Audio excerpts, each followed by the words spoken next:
Bibitawan na kita kahit alam ko na hindi ko kaya. Kesa pabayaan kung isa't isa ay ating dinadaya. Di na ipipilit kahit alam ko na nakakahinayang, kasi di na maligaya.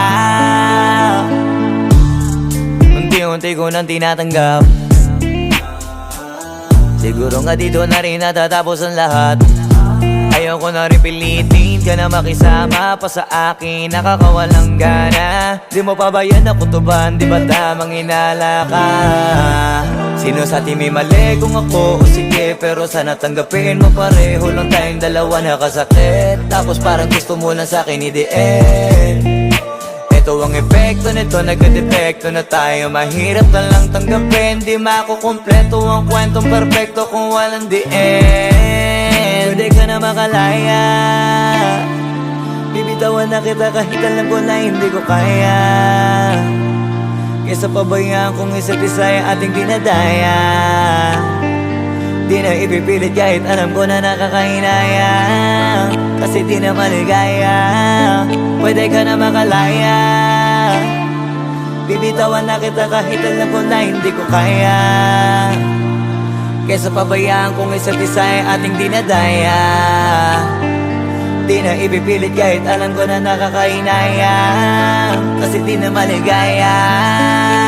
Just unti-unti ko nang tinatanggap. Na ganun lang nawasak ka lahat. Di ko na pangatawanan na hindi kita iiwan. Kaso lang hindi na kita kayang samahan pa dyan sa kadiliman. Pinagpapasalamat ko pa rin yung mga araw at gabi na naging sa'kin ka. Wala tayong magagawa, di tayo aandar kung meron kang palyadong makina. Kaysa naman lokohin ko sarili kong ayusin ang mga bagay na sira na. Paano pa tayo gagana, parehas na tayong hindi na maligaya. Huwag mo ngang isisi sa'kin ang lahat kung bakit ba sa atin ay nangyari to. Hindi ko kasalanan na hindi ko nakayanan ang pagbago ng ugali mo.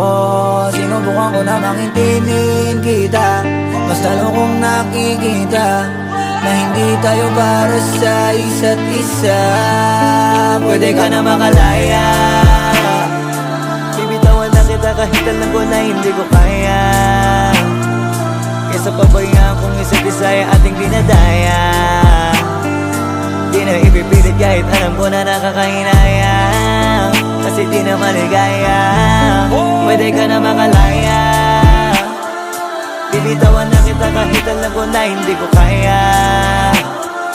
Kesa pabayaan kung isa't isa ay ating dinadaya. Di na ipipilit kahit alam ko na nakakahinayang, kasi di na maligaya.